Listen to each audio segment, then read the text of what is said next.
And good evening. Welcome to our program here on CPHS 6, Special Assignment, a program to introduce you or let you get to know a little bit better some of the people that make the Port Huron Area School District operate. One of the main features that the school district has that gives us an opportunity to promote things going around the district is right here, CPHS 6 that you're watching this evening.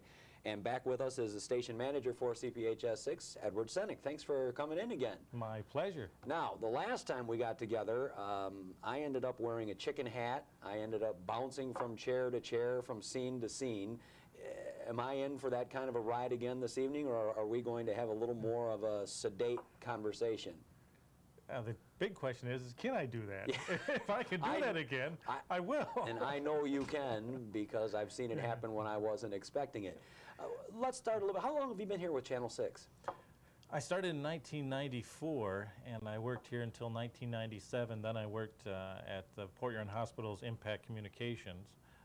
And then from there, I came back in the year 2000 and been here ever since. Prior to 1994, were you working in the TV industry, or? I was working in the TV industry. I was working in Florida. I was doing videos for, believe it or not, a very tough assignment I had was making a tow truck convention video, and it was just a parking lot full of tow trucks, and try to make that interesting for 12, even 20 minutes of tow trucks, and all you see are tow trucks. I mean, so that's where I was at. I did that, and then I did construction videos for Continental Homes, and showed homes what they look like, and they were taking the tapes and sending them overseas, so people were buying them through the video and not actually visiting the homes. They were just saying, yeah, I like that house that I saw in the video, sign me up for one. What prompted you to go to Florida and then come back to Michigan? Florida is where at that time that Hollywood was supposed to be, and me and thousands of other people ran to Florida because that was supposed to be the next California. And as we were there, we found out that it didn't quite make that. Sure, they opened up Universal Studios and everything, but it was mostly for amusement parks. And when they were doing a film in Florida, they'd grab people from California, and they would be the people that they would send in and shoot the movie. So it didn't pan out. And I know you're a student. We've talked about that in the past, a student of the Port Huron Area School District. Why back to educational TV? Because there are so many opportunities in, say, commercial. Why did you decide to come back and work at a school district TV station? I think because the opportunity was there. I mean, it's just the idea that when I first came here and applied for a job in the Port Huron area, I came back to Port Huron after coming back from Florida. My father had a heart attack, so I came back to be with the family, and doing so, there was a job opening here. So I came and I worked here, and I just loved it. I absolutely loved it. I loved every aspect of it. I didn't know that there could be so much creativity in a local station, doing sports, doing talk shows, making your own little feature films, sort of say, that you'd be out there, you'd shoot it, you'd put it together, you were in charge of the whole thing, the whole project. So much creativity. And once I tasted that, that's great for me. I guess that's also the double-edged sword, because you don't have a staff, say, the size of a commercial station in Detroit that can send a whole crew out for a day to work on one thing. You have things going on all the time in terms of student productions, and as you said, features being edited, filmed, produced. You have to really manage the time well for a limited staff. I don't have a staff of 10 or 15. I have a staff of 3.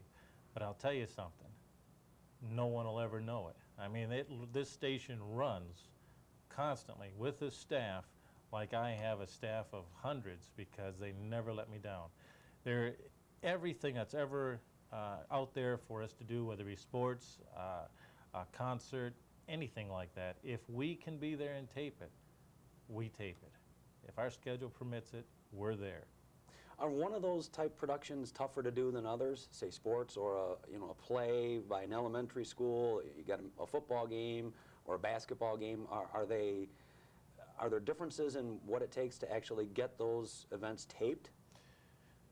They're never tougher, because they're all be likened to a wedding. That once the wedding takes place, and you're sitting there and videotaping the wedding, you can never go back and say, hey, wait a minute, I messed up the whole thing of you guys walking down the aisle. You want to go back and do it again. And likewise with football or with a concert or choir or a play that they do, you know, you have to make sure that you get it right the first time. And so every one of our productions, they are equal in that sense, is that we have to make sure everything is running, everything is all done in pre-production, so that when during production, it'll come off you know, the best, you know, good.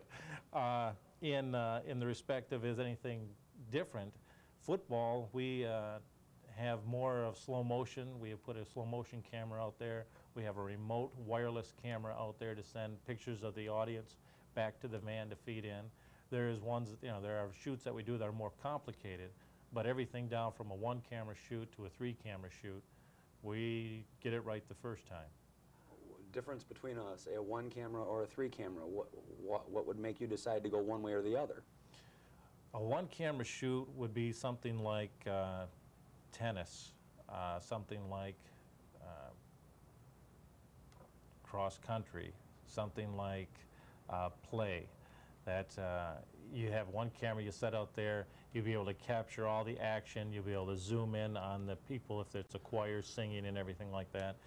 If it's a 2 or 3 camera, it would be involving like with basketball or with football, because there's so much going on all across the spectrum that you want to try to hit different things and bring it all together. Now, if you only have a staff of 3, how do you manage to get all these events covered with all these different cameras and just use 3 people? I don't know who thought of this, but I have to thank them that they actually incorporated students into the program. And without students, we couldn't get the job done either. Students that have come in, they're people who want to learn about this field. Well, they come in, they either through Port Huron High or Port Huron Northern, and even now through the Tech Center. These students who have this yearn to learn, we take them and we utilize them, and they work for us so they can help make the productions come off smoothly. How long does it take for them to become acclimated to what it is you're trying to accomplish? You can't just walk out and pick up one of the cameras, put it on your shoulder, and start shooting a football game, I wouldn't assume. Believe it or not, we dip them as quick as they come in. If we have a pair of 2 hands there, we put them on top of a camera. It goes down to the basics, which, you know, just make sure that they can, the basic rule in sports, follow the ball. That's the basic rule. Wherever that ball goes, aim the camera in that direction. And so, yeah, if it's a sporting event, we have a brand new student who's never worked a camera before. We show them how to focus, we show them how to zoom, and tell them, follow the ball. As long as they follow the ball, the audience will be happy. A lot of times when we are at the events that Channel 6 is taping and you're watching maybe a student or a staff member working on a camera, they have a headset on. What is going on in that earpiece, and you see them talking into a little microphone? What's going on there? Exactly what we talked about, that as a student is there and their focus might be a bit off, we tell them to focus in a little bit more. Somebody at a director remote, okay. sitting in front of the council. We have 5 TVs where we're able to see all 3 cameras, and we have a preview monitor and then a program monitor, and so we're able to see exactly what is going to be going over the air eventually. And in there we look and say, okay, you have to tilt up the camera a little bit, or pan it a little bit, or go slow, or zoom in, or this time start with a wide shot and slowly zoom in. So all we're doing is giving them commands over so that it makes the production flow smoothly for video. Who are the 3 staff members? 3 staff members we have are E.J. Shay, Brandon Kovatch, and then my wife, Shelly Senyk. I think Mr. Shay and Mr. Kovatch will be here for the second part of tonight's show, so we'll get to know them a little bit better, the people that you see out at the various events. Is it a set rule that if you go out to a football game, say on a Friday night, or a basketball game, that you are always the director? No, not at all. No, in order to learn, we can even put students on as a director, but everybody here switches roles as easily. They all have to know how to do it. They all do know how to do it. So even when we hire a new staff member, when Brandon Kovatch came aboard, He had to know every facet because he would be doing every part of the job, whether it be directing, whether it be running a camera, whether it would be editing, running audio, any of that stuff. So everybody has to be fluent in all of those areas. When you look back at students that maybe have come through the program and learned through Channel 6 and then gone on to college, and are you aware of any that have gone into bigger careers in television in one way or another? Without any names. There is a student I do know of that was in 1997, I believe. She now works for E! Entertainment. There are students that are still out there in different types of the field. One of them I just know that went working on a movie. So yeah, that it doesn't stop here. If they're interested in this field, they're going to keep going. The possibilities really are endless. It's just maybe finding that first foot in the door somewhere and then working your way up as you learn more, all the facets, as you indicated earlier. If you could look into the future, what would you like to see happening with Channel 6 in terms of what its capabilities are? I'd like to have enough money that I could put water in this cup instead of instead of just using it as a prop. I kept thinking you were going to... It would be neat to have, it would be neat to see, as we've talked about in our old shows, that any type of furniture, anything that we can do for more props. I would love to have more props so we can have more of a variety of scenery back here. Technology always is changing, so the moment you buy a camera, it's just like the same as the moment you buy a car. You drive it off the lot. It's now, you got the next year's model already set to go, and that's the same way. As long as we are running efficiently and effectively, we don't have to be state-of-the-art. But as long as I got a crew like the kind I have and we're together, we'll make miracles happen. What kind of comments do you get from people in the community about the programming on Channel 6? They love it. And then when I say they, it's just because it's such a specified audience. We don't expect to have everybody every day watching Nanny Goat's Gruff or everybody every day watching basketball games. It's usually parents who have that student that their son or daughter is involved in a game or involved in a play. They're the audience for that night, maybe even for that half hour. Community members, of course, do watch things like the superintendent show. They watch your show, maybe. Maybe. Well, you better hope so. And they watch our schools and stuff. But it mostly, if it's a student production where their child is in the play, then you automatically have those parents who are very much making sure that program comes on. Is it all school-related programming? There are programs that we do outside, such as City Beat, that one we do with the city, the manager, Tom Hutka, and with Randy Fernandez. There are the events that we do. If we can do, always we like to do the parade, so we'll hit the parade. If there's a community event out there, such as when we did Prop Busters, which was remote-controlled airplanes, we go out there and hit it. Anytime that a community member has an idea, if there is time in our schedule, and if it's something that we can see that it's deemed appropriate, we will incorporate that into our programming. What about if a parent sees something on Channel 6 that is indeed their child's graduation or a sporting event? Can they get copies of these programs? Absolutely. For $20, they can get a DVD. If they want it on videotape, if they drop us the videotape, it's a charge of $10. If we put it on our own videotape, it's a charge of $15. But we have programming going all the way back to 1986. So anything that's on there that they might be interested in, there's a pretty good chance they can get a copy. What kind of turnaround can they expect if they do call and inquire about something and want to get a copy of it? As long as our week's not pressed, we can turn it over in about a week. And a phone number if they are interested in maybe calling and asking about a program they'd like to have a copy of? Our phone number is 984-6621, so they can call us anytime. Somebody's usually here from 8 in the morning till 8 at night, Monday through Friday. Unless we're on a remote. Right, of course. Do you ever get groups, Cub Scouts or anything that want to tour the station? Yeah, I think for their badge, they have like a media badge that they have, and yes, we have Cub Scouts and Girl Scouts that have come in here just for a tour. And we don't mind doing that at all. We don't mind even if we've even been approached about a teacher wanting to know if they can bring their students in just to see how it operates and functions. Absolutely. And again, schedule permitting that you're not out filming some student activity or something and that somebody is here. I guess you wouldn't really want them to come in if all 3 cameras are out on a 3-camera shoot. That would be kind of boring. Boring, yeah, to look around and see. Like this show. Just, yeah, no, I don't think so. I appreciate you taking the time to talk to us. A couple of the people that you mentioned, E.J. Shay and Brandon Kovatch, will be our guests for the second portion of tonight's program. And we'll get a chance to find out a little bit about their roles and how they got started and what they do in terms of making sure all this programming gets on Channel 6. All righty. Thanks for coming back and talking with us. No problem. Well, thanks for coming out from behind the director's window and talking with us. A nice change to have you out here instead of talking at me through an intercom. Okay.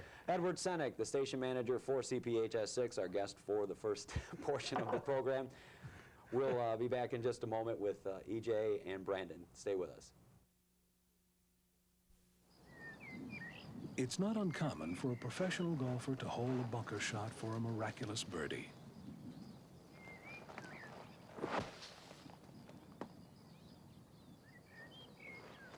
For the rest of us, the bogey save is no less dramatic. Log on to playgolfamerica.com to discover new and easy ways to get more golf into your life. Play golf, America. And thank you for staying with us for the second segment of Special Assignment here on CPHS 6.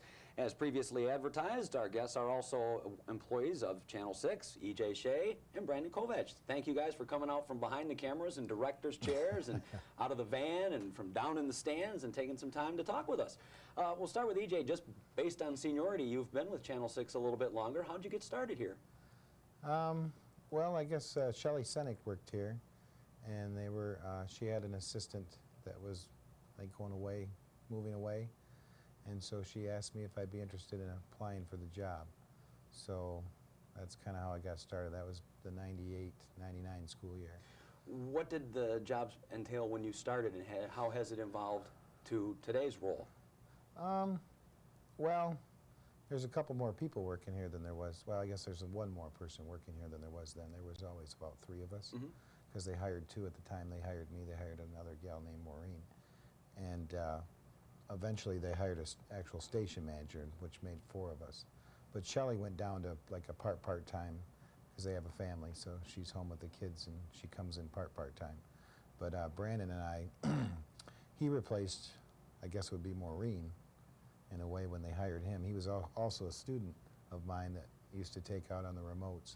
That's basically what the job entailed, was being able to take the students to the locations that they wanted us to shoot at, whether it be a football game or a basketball game or a, first grade music program. Brandon, how about you? How did you get started with Channel 6? EJ's already alluded a little bit to the fact that you were a student in the system and learned some of the ropes while you were a student and then took over a job. How long have you been with Channel 6? I've been here about 2.5 years now. I started my junior year in the TV 1 and 2 class, and then came over here to Channel 6 for the 3 and 4 class. And then shortly after I graduated, about the winter after I graduated, a job opening came, and Ed called, and I applied for the job and got it. How has it changed since you came back? Is it more involved? Has technology made you have to learn more, even right on the job, about keeping up with trends and new things happening? Yeah, definitely. As a student, I knew the basics of how to set a camera up, how the shot should look, and all of that sort of, aspect of it. And then when you work here, you got to be able to teach that also. So you have to know that much more to be able to teach to other students and things like that, and about all the equipment, what the equipment does, and how to set the equipment. EJ, you've been working with the kids for several years now. Does it come to a point in taking them out? Mr. Senyk in the first part of the show said as soon as they can get their hands working and the coordination to run a camera, they're out. Is there a point in working with the students out on these different shoots that it's like something clicks and they get it? Yeah, that's, everybody a little bit different, or? Well, everybody's never touched a professional camera before. They maybe have touched mom and dad's video camera, or even had a video camera given to them for a present that they play around with. But it's nothing like a professional camera, so it's usually a little they're a little nervous when they first get behind it. But we throw them on. They get thrown in the fire right away. I have students, the first sporting event that happens after they've started their first day of school, they'll get sent out for a remote by a teacher, and they've never even seen the camera. So they pretty much get on the job training. I mean, you don't just, when you're directing, like Brandon and I direct, or even Brandon does announcing sometimes, we don't just direct like a normal director. We're actually telling them how to do it. I mean, we do give them a rundown of how to run the camera before the production starts. After we set everything up, they get a crash course in that too. And usually, like we did a basketball game the other night. We had a couple kids, they'd never touched a camera, and they did pretty good. I mean, they were a little rough in the beginning. One of them in particular showed some promise. Later on in the game, really started to get what we wanted. And basically, they just have to learn what kind of shots we like to get. And once they kind of get an idea for that, it's pretty easy. I mean, you just got to give the director what he wants, and so he doesn't yell at you then. Well, I imagine those little headsets on them can get pretty warm if they're not paying attention and looking around and the director is missing action or something. Well, you have to get them to remember that they have to watch the game through the screen, or they have to watch the musical through their video screen. They can't look around the camera, because if they do, sometimes your head follows the action, but the camera stays still. So they have to, that's one thing they have to learn to do, is kind of keep our eye on the camera. See, I try to describe to them that you're home watching TV. What do you want to see? And that's what you're going to show everybody. You've got the opportunity to show everybody what you want to see and what they want to see, and you're the one controlling the camera. So you're pretty much controlling what they see on TV. So give them what they want to see. They want to see the action. Football game, they want to see who's got the ball, where that ball goes. Same thing with basketball. When they shoot that ball, they want to see it go in the basket.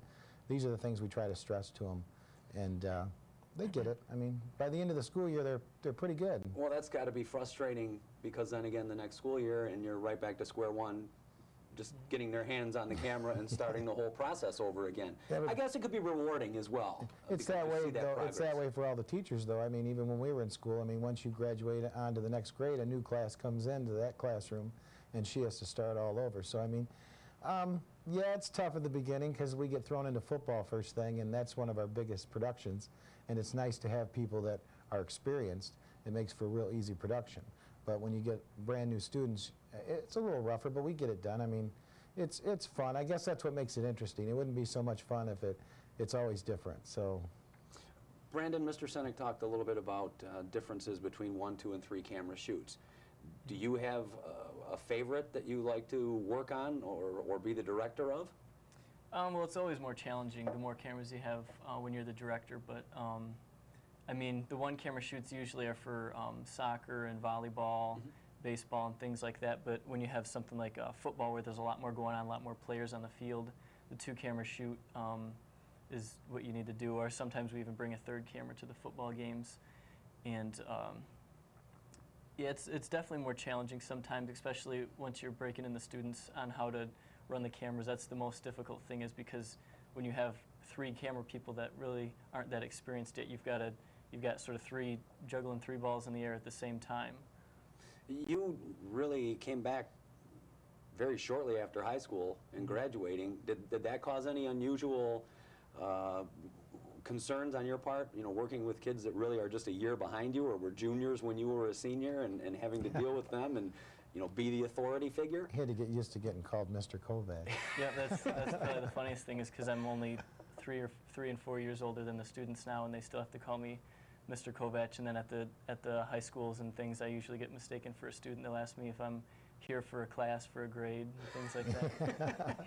Yeah, they think he's a student working on the production sometimes. And has that helped at all? Have you been able to use that to your advantage? Nope, I'm just one of the kids.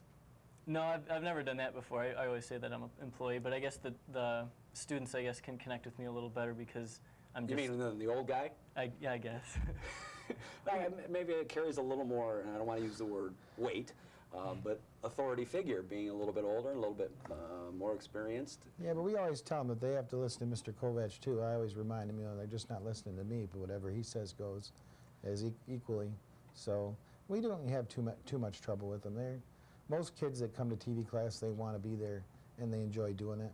they find out there's a little more work than they thought before, carrying around equipment and setting it up and tearing it down. You know, it gets a little frustrating if you do a kids program sometimes and the kids take longer to set up and tear down than it takes for the program.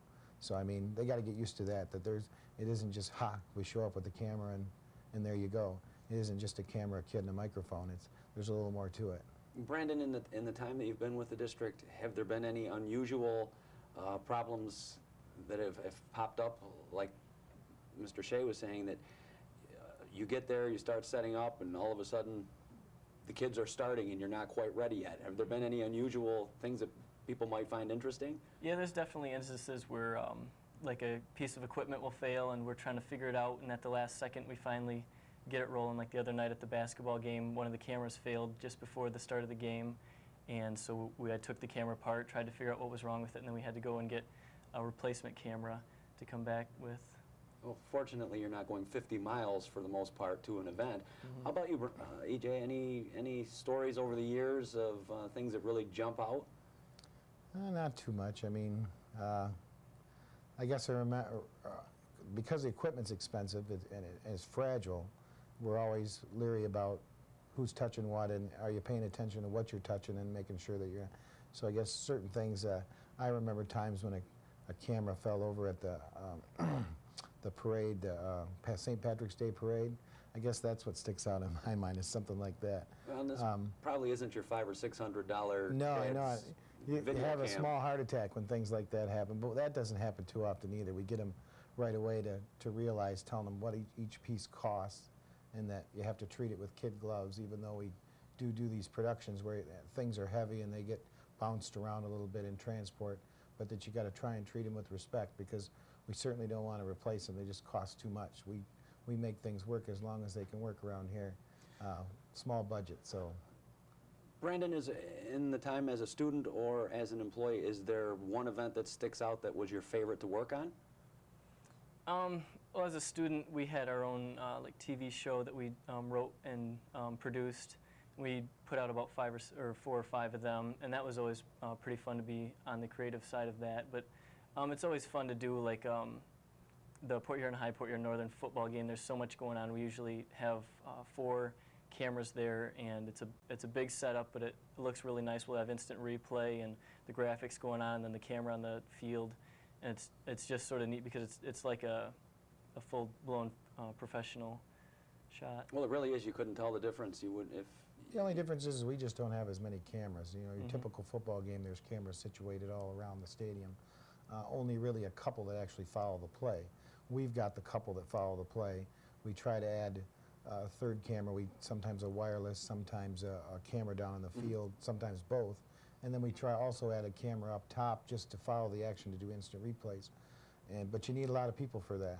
And they need to know what they're doing. So usually, because we don't do a big production like that till the rivalry game, kids have got a little experience under their belt before we take on a job like that. With more experience, is there one of the events that you taped over the years that comes to mind for you that, man, that was the most fun I've ever had doing this? Football games have been the most fun for me. I mean, when there's been some employees that have been here, have come and gone, that I've worked with, that we've had some productions where everything clicked. You didn't really have to think about what you were doing. You were just doing it, and when you realized it, you felt pretty good. That, wow, well, look what we just did, and everything went without a hitch. I mean, when they go without a hitch, you're pretty excited. I mean, because do they ever? Pretty much. That's why I tell the kids why they wonder sometimes why we set up so early. That, you know, the game doesn't start for another half hour. You know, why didn't we wait another half hour before we met and then left to go set up? And I tell them that we never know what's going to go wrong, and you have to have time to fix it. So if something does go wrong, we've got that extra half hour to work out the problem and get up and running before the shoot starts. Because like with all these games, they're not waiting for us. We better be ready to go. The referee's not going to say, I'm going to hold the football game for 10 minutes while Channel 6 goes and gets another camera. It doesn't happen that way. So you got to be prepared. Do you have a favorite role, whether it be camera operator, director, doing the production after the fact? Is there something that you just really enjoy more than the other aspects? It's all fun. I mean, there's certain things where sometimes when you're directing a football game, you'd like to get up there and actually be following the play-by-play action with the camera. I mean, I enjoy, and I've done some of it. I mean, we kind of rotate around in positions, but the kids do most of the camera work, but there's been times where we had not enough kids, and I've had to run a camera. But I like doing it all. I mean, it's fun. I mean, there isn't any of the jobs that you do that isn't fun, you know, somewhat fun. I mean, it's just they're all different. I mean, I guess if you had to do one job all the time, you'd get bored. But they're all fun. Brandon, how about you? Is there a specialty area that you like? All the jobs, like EJ said, are pretty fun. It's a fun job overall, but I'm mostly into like the technical aspect and the equipment itself and learning how the equipment works, how to hook it all up, and how to set all the equipment, things like that. I'm going to ask, again, both of you the same question. If you were to talk to a student who may be thinking about pursuing a career or at least taking the class here at Channel 6, what would you tell them to convince them that this is something they want to do?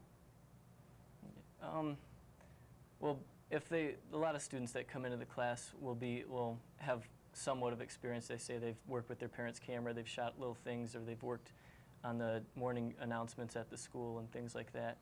And I guess we could show them like things that past students have done here. Like a lot of classes have done their own little TV show that they've written for and put together themselves. Opens up a whole lot, I guess, more avenues for them. And EJ, same question. Is there one thing that you would impart to them to get them to try to sign up for the class? Well, if they have an interest in it, this is a good place to start. I mean, they get a little after all, taste of it, I guess. You're not having to actually pay a tuition. It's part of what, you know, your schooling to begin with. So I mean, you're not paying for anything in particular like you would after high school. You're going to be paying anybody for this education. You're not going to really get it for free, so to speak, for them. It's not free to their parents, but it's free for them. And also too that there's not a lot of opportunities out there, even across the country, where you actually can go to a school district that has a TV class that what you produce and everything you work on will actually be seen by people at home on TV. I mean, that just doesn't happen. This school district, this is kind of rare. There's not a lot of them that have a cable station. So if they're interested in doing something that people are actually going to see, then this is the place to do it, because all your work will be seen. So you don't even get that like at a Specs Howard. Very few of the productions there actually make it onto any kind of local station to view. Might be seen on one TV, but it's the one TV you take the tape home and play it on. It's not in the neighbor's house if they happen to be watching at the same time. Where here, when you take this class, everything you work on, you can go home, sit with your family and say, see that? That's my camera work. You know, or I directed this show. And it's kind of fun. It's rewarding. Well, I have a feeling Mr. Senyk is probably going to yank both of your chains and get you back to your other roles and back out on the road to film events happening around the district. I appreciate you taking the time to talk with us and explain a little bit about your roles here at Channel 6. Yeah, we just kind of touched on a few of them, but yeah, it was nice. Thanks for having us. It goes by way too fast. There's a lot to delve into. We'll get you back in the future and explore a little bit more. EJ Shay and Brandon Kovatch from Channel 6, our guests for this segment. We appreciate you joining us, and if you have any questions, again, you can call the TV station. Maybe stop in for a tour or say hi to the guys and their staff out at one of the events around the district that they are taping for broadcast on Channel 6.